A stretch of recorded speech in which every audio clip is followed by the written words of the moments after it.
Hello friends, this is Priyanshi and welcome to the commerce study point. Discuss करेंगे आज के इस वीडियो में NEP यानी कि न्यू एजुकेशन पॉलिसी 2020 के बारे में। देखिए 34 ईयर्स बाद यानी कि 34 सालों बाद हमारी जो एजुकेशन पॉलिसी है उसमें कुछ चेंजेस आए हैं जो कि बहुत ज़्यादा अच्छे हैं। तो अगर आप एक स्टूडेंट हैं, उनके पेरेंट्स हैं या फिर आप कॉलेज में पढ़ते हैं तो भी ये वीडियो आप लोगों के लिए बहुत ज़्यादा यूज़फुल रहने वाली है, क्योंकि ये जो चेंजेस आए हैं लगभग सभी की लाइफ में आए हैं, चाहे वो कॉलेज में पढ़ता हो कोई भी या फिर स्कूल में आप पढ़ते हो, किसी भी चीज़ से रिलेटेड आप एजुकेशन से जुड़े हुए हैं तो ये वीडियो आप लोगों के लिए बिल्कुल यूज़फुल रहने वाली है।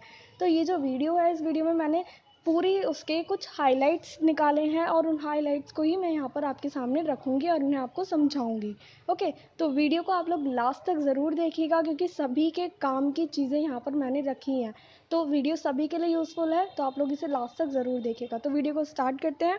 देखिए, सबसे पहले तो वही कि मैं यहाँ पर आपको हाइलाइट्स बताने वाली हूँ। तो देखिए, जो हमारा एजुकेशन का पैटर्न है, आपको पता होगा पहले जो हमारा एजुकेशन पैटर्न था वो 10+2 का था, यानी कि 10th क्लास और फिर +11 12 इस तरह से चलता था। लेकिन अब इस पैटर्न को चेंज करके 5+3+3+4 में कर दिया गया है, यानी कि 10+2 के पैटर्न को हटा करके 5+3+3+4 के पैटर्न को कर दिया है। अब ये पैटर्न है क्या, इसको जानेंगे। देखिए, जो इसमें शुरू का 5 है वो कहलाती है हमारी फाउंडेशन स्टेज, यानी कि इस स्टेज में काम कैसे रहेगा वो मैं अभी आपको डिटेल में बताऊंगी। उसके बाद जो सेकंड 3 है वो है हमारी सेकंड स्टेज, फिर उसके बाद आती है थर्ड मिडिल स्टेज और फिर हमारी रहती है लास्ट स्टेज, ठीक है, जो कि 4 के उसमें आपको देखने के लिए मिल रही है। तो ये है 5+3+3+4 का पैटर्न। ओके, अब इस पैटर्न को डिटेल में जानेंगे, क्या काम कहाँ पर कैसा रहेगा ये चीज़ समझने की थोड़ी सी कोशिश करेंगे, ठीक है। तो देखिए, सबसे पहले जो आपकी स्टेज आती है वो आती है आपकी फाउंडेशन स्टेज। फाउंडेशन स्टेज ये शुरू के 5 इयर्स की स्टेज रहेगी। यहाँ पर बेसिकली ये कोशिश की जाएगी, मतलब बच्चों की नींव रखी जाएगी, उनकी नॉलेज की नींव रखी जाएगी। एक स्टार्टिंग एज है। यहाँ पर क्या होगा कि जो भी करिकुलम होगा बच्चों का वो डिसाइड करा जाएगा NCERT के ज़रिए, ठीक है। वो तो पहले भी होता था, तो मतलब वही चीज़ें सेम कि आपकी जो शुरू का पैटर्न है वो मतलब जो शुरू के 5 इयर्स है उनका जो करिकुलम है वो NCERT डिसाइड करेगी। इसमें जो शुरू के 3 साल हैं, 5 में से जो शुरू के 3 साल हैं वो प्री प्राइमरी के अंडर आते हैं और फिर बाद के जो 2 होंगे वो होंगे फर्स्ट और सेकंड क्लास, ठीक है। तो मतलब एक एक साल की चीज़ें रहेंगी। 3 साल तो प्री प्राइमरी, जिसमें आप थोड़ा सा मतलब बच्चों के लिए प्ले क्लासेस वगैरह होती हैं, LKG UKG इस तरह की रहती हैं, जिसमें बच्चों को मेनली मतलब गेम्स वगैरह और थोड़ा बहुत नॉलेज देने की कोशिश की जाती है। उसके बाद फर्स्ट ईयर और सेकेंड ईयर यानी कि 2 क्लासेस रहेंगी, ठीक है। उसके बाद इसके अंदर एक चीज़ और बोली है कि अब यहाँ पर इस चीज़ पर ध्यान दिया जाएगा शुरू के 5 साल में कि बच्चा गेम्स में एक्सपर्ट हो जाए, मतलब बच्चा गेम्स अच्छे से खेले, एक्स्ट्रा करिकुलर एक्टिविटीज़ में बच्चा पार्टिसिपेट करे। ऐसा ना हो कि वो केवल बुक्स में घुसा हुआ है या एक्स्ट्रा करिकुलर एक्टिविटीज़ में उसका बिल्कुल भी ध्यान नहीं है, बच्चा पार्टिसिपेट नहीं कर रहा है, शाय फील करता है। तो इस तरह की चीज़ों को रिमूव करने की कोशिश की जाएगी न्यू एजुकेशन पॉलिसी के अकॉर्डिंग, ठीक है। तो इस तरह की एक्टिविटीज़ भी अब इंक्लूड कर दी जाएंगी किसमें, हमारे फाउंडेशन स्टेज में। ओके, यहाँ पर इन्होंने एक चीज़ और बोली है कि अब बच्चों के बुक्स का लोड कम करके बेसिकली बच्चों की नॉलेज पर ध्यान दिया जाएगा। मतलब बच्चों का बुक्स इतना, बच्चों का जो बैग्स हैवी हो जाता है उसको कम कर दिया गया है। साथ में ये कोशिश की जाएगी कि बच्चों को नॉलेज ज़्यादा से ज़्यादा दी जाए। तो ये तो थी शुरू की स्टेज जो कि कहलाती है हमारी फाउंडेशन स्टेज। फिर आती है हमारी सेकेंड स्टेज। देखिए, ये वाली जो स्टेज रहेगी यहाँ पर 3 से 5 क्लास तक के स्टूडेंट्स बिलोंग करेंगे इस स्टेज में। और यहाँ पर जो चिल्ड्रंस होंगे, जो बच्चे होंगे, उनको उनकी फ्यूचर लाइफ के लिए थोड़ा सा तैयार किया जाएगा, आगे की लाइफ के लिए उन्हें थोड़ा सा तैयार करने की कोशिश यहाँ पर की जाएगी। और बहुत सारे सब्जेक्ट्स हैं जो यहाँ पर बच्चों को पढ़ाए जाएंगे, जैसे कि साइंस है, मैथ्स है, ड्राइंग, SST, ह्यूमैनिटीज़ और भी बहुत सारे सब्जेक्ट्स जो बच्चों के लिए ज़रूरी हैं, उनके फ्यूचर लाइफ के लिए ज़रूरी हैं, जिनकी नॉलेज बच्चों को होनी चाहिए। तो वो सभी सब्जेक्ट आपको सेकेंड स्टेज पर देखने के लिए मिलेंगे बच्चों के लिए, यानी कि 3rd से 5th क्लासेस तक के बच्चों के लिए ये चीज़ें अब ज़रूरी हो जाएंगी। ओके, आगे देख लेते हैं। फिर आती है हमारे मिडिल स्टेज। देखिए, मिडिल स्टेज जो रहेगी वो रहेगी 6 to 8 क्लासेस तक के बच्चों के लिए। यहाँ पर जो होगा करिकुलम, वो मतलब जो करिकुलम बनाया गया है उसी करिकुलम के अकॉर्डिंग बच्चों को पढ़ाया जाएगा। और जो करिकुलम बनाया जाएगा उसमें सभी तरह की एक्टिविटीज़ को इंक्लूड किया जाएगा। मतलब बच्चे पढ़ाई के साथ साथ एक्स्ट्रा करिकुलर एक्टिविटीज़ में भी अब पार्टिसिपेट करेंगे और उन्हें करना पड़ेगा। चाहे कोई शाय फील करता हो तो मतलब स्टूडेंट्स को इस चीज़ के लिए बिल्कुल आगे की तरफ उनको अप्रिशिएट किया जाएगा कि वो इन चीज़ों में भी पार्टिसिपेट करें, ठीक है। तो फिर हमारी लास्ट स्टेज बच जाती है, ये है 9 टू 12। पहले क्या होता था, स्ट्रीम बेस के अकॉर्डिंग 11-12 आती थी बस लास्ट में, है ना। लेकिन अब लास्ट स्टेज में इन्होंने 9 टू 12th क्लास का यहाँ पर सिस्टम बना दिया है एक साथ। यहाँ पर क्या होगा बेसिकली, जो बच्चा है उसको डिटेल नॉलेज दी जाएगी किसी भी एक स्पेसिफिक सब्जेक्ट की, जिसके थ्रू वो आगे अपनी लाइफ में जाना चाहता है, फिर चाहे वो कॉमर्स हो, साइंस हो, कोई एक पर्टिकुलर सब्जेक्ट हो। तो किसी भी सब्जेक्ट में अगर बच्चे का ज़्यादा इंटरेस्ट है उसी सब्जेक्ट की, यहाँ पर बच्चे को डिटेल नॉलेज दी जाएगी। साथ में बच्चों की जो भी स्टूडेंट्स हैं उनकी एनालिसिस पावर को इंक्रीज़ करने का, उनकी एनालिसिस पावर को बढ़ाने की यहाँ पर कोशिश की जाएगी। बच्चों को तैयार किया जाएगा कि वो अपने लाइफ के लिए, अपने फ्यूचर के लिए एम्स डिसाइड कर पाएँ। क्योंकि हम लोगों को पता है, हम लोग आज भी देखते हैं कि बच्चों की 12th क्लास कंप्लीट हो जाती है, तब भी उन लोगों को ये नहीं पता होता कि उन्हें आगे करना क्या है। जो चीज़ें जैसे चल रही होती हैं वो उस अकॉर्डिंगली बस करते जाते हैं। मतलब कुछ चीज़ें डिसाइडेड होती हैं, जैसे कि कॉमर्स के बाद बच्चों ने बीकॉम कर लिया, एमकॉम कर लिया, तो मतलब इस तरह की चीज़ों को ख़त्म करने के लिए ही ये सारी चीज़ें बनाई गई हैं। तो अब बच्चों को तैयार किया जाएगा, उन्हें पहले से ही इस चीज़ के लिए रेडी किया जाएगा कि वो अपने एम को डिसाइड कर सके कि एक्चुअल में उन्हें लाइफ में करना क्या है, ठीक है। तो ये थी 9 टू 12 तक की स्टेज, जिसे इन्होंने नाम दिया है लास्ट स्टेज। ओके, आगे की देख लेते हैं। देखिए यहाँ पर कुछ स्कूल्स के लिए भी इन्होंने बताया है कि स्कूल्स के लिए क्या क्या चेंजेस हुए हैं। तो सबसे पहले वही है कि स्ट्रीम सिस्टम को कैंसिल कर दिया गया है, अब से स्ट्रीम सिस्टम नहीं रहेगा स्कूल्स में। ओके, यहाँ पर अब क्या होगा कि अलग अलग सब्जेक्ट का, जैसे मान लीजिए कोई किसी को अकाउंट्स पढ़ना है, अकाउंट्स के साथ फिजिक्स पढ़ना है ना, उसका मन है फिजिक्स पढ़ने का अकाउंट्स के साथ, या केमिस्ट्री भी उसको अकाउंट्स के साथ पढ़नी, तो अब वो बच्चा पढ़ सकेगा। तो यहाँ पे अलग अलग सब्जेक्ट को लेकर के एक पूल तैयार किया जाएगा। उस पूल में जितने जो भी सब्जेक्ट होंगे बच्चों को उस अकॉर्डिंग, मतलब उस पूल को सेलेक्ट कर लेना है। डिफरेंट डिफरेंट पूल्स यहाँ पर क्रिएट किए जाएंगे और उसमें बहुत सारे सब्जेक्ट्स होंगे, तो बच्चों को उस अकॉर्डिंगली यहाँ पर एक पूल सेलेक्ट कर लेना है, फिर जो भी उसमें सब्जेक्ट्स होंगे वो उसको पढ़ने हैं। अब वो जो पूल बनाया जाएगा वो ज़रूरी नहीं है कि ऐसे बनाया जाए कि साइंस का अलग बन गया, कॉमर्स का अलग, नहीं।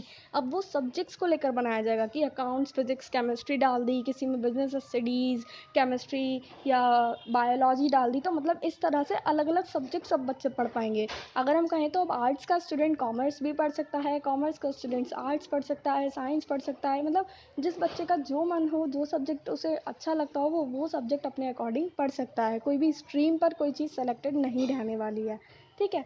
फिर उसके बाद इन्होंने एक और चीज़ बताई है कि जो 1 to 5 तक के स्टूडेंट हैं उन्हें अब मदर टंग के थ्रू, यानी कि जो भी उनकी होम लैंग्वेज है, जो भी उनकी लैंग्वेज अपनी है, यानी कि कोई उत्तराखंड का है, कोई राजस्थान का है, तो उनको राजस्थानी लैंग्वेज में पढ़ाया जाएगा, है ना। जो जिस साइड का है, कोई यूपी का है तो उसे हिंदी में पढ़ाया जाएगा। तो मतलब बच्चों को उनकी मदर टंग के अकॉर्डिंग, मदर टंग लैंग्वेज के अकॉर्डिंग पढ़ाया जाएगा। ज़रूरी नहीं है, कोई भी कंपल्शन नहीं रहेगा कि बच्चे को इंग्लिश लैंग्वेज के थ्रू ही पढ़ाया जाए, जैसे कि अब तक होता था। आप लोगों को पता होगा कि मतलब ज़्यादातर यही फोकस किया जाता है प्राइवेट स्कूल्स में स्पेशली, कि बच्चा बचपन से ही इंग्लिश बोलना सीख जाए, बट ऐसा हो नहीं पाता। इस चक्कर में बच्चे की ना तो इंग्लिश अच्छी हो पाती है और ना ही वो अपने हिंदी सब्जेक्ट पे पूरा अच्छे से फोकस कर पाता है। तो अब यही किया जाएगा कि बच्चे को 5th क्लास तक के लिए केवल उसके मदर टंग में पढ़ाया जाएगा। इंग्लिश कोई कंपल्शन नहीं है, बस इंग्लिश एक सब्जेक्ट होगा, एज अ सब्जेक्ट उसके पास इंग्लिश रखा जाएगा, ठीक है। लैंग्वेज का मतलब जो उसका पढ़ने का मीडियम है, पढ़ने के लिए जो लैंग्वेज मीडियम उसे चूज़ करना है वो उसकी चॉइस है, वो अपनी मदर टंग में उसे चूज़ कर सकता है, ठीक है। तो इस चीज़ के लिए कोई भी कंपल्शन बच्चे के ऊपर नहीं होगा कि उसे इंग्लिश में ही पढ़ना है। उसके बाद इन्होंने और भी कुछ चेंजेस किए हैं कि देखिए, जो 5th क्लास तक के बाद, मतलब 5th क्लास के बाद से यानी कि 6th क्लास से बच्चे अब कंप्यूटर कोडिंग सीख सकते हैं, जो कि बच्चों के फ्यूचर के लिए बहुत ज़्यादा हेल्पफुल रहता है। तो ये एक बहुत अच्छी बात है। अब बच्चे साथ में इंटर्नशिप कर सकते हैं, मतलब किसी बच्चे को पेंटिंग अच्छी लगती है, किसी बच्चे को डांस अच्छा लगता है, या किसी बच्चे को और भी कुछ भी चीज़ अच्छी लगती है, तो वो उसकी प्रैक्टिकल नॉलेज के लिए किसी भी पर्सन के पास जा सकता है। अगर किसी को पेंटिंग पसंद है तो वो पेंटर के पास जा सकता है ना। कोई मतलब डॉक्टर की लाइन में जाना चाहता है या कोई किसी भी लाइन में मतलब जाना चाहता है, तो उसकी वो प्रैक्टिकल नॉलेज लेने के लिए इंटर्नशिप अब कर सकता है 6th क्लास से ही। ये कोई कंपल्शन नहीं है कि पहले वो डिग्री लेगा, सब चीज़ें लेगा, जब भी जाके वो इंटर्नशिप करेगा, उसकी चॉइस है। पूरा बच्चों को फ्री छोड़ दिया गया है कि 6th क्लास से ही बच्चे प्रैक्टिकल नॉलेज ले सकते हैं अपने फ्यूचर के लिए, ओके।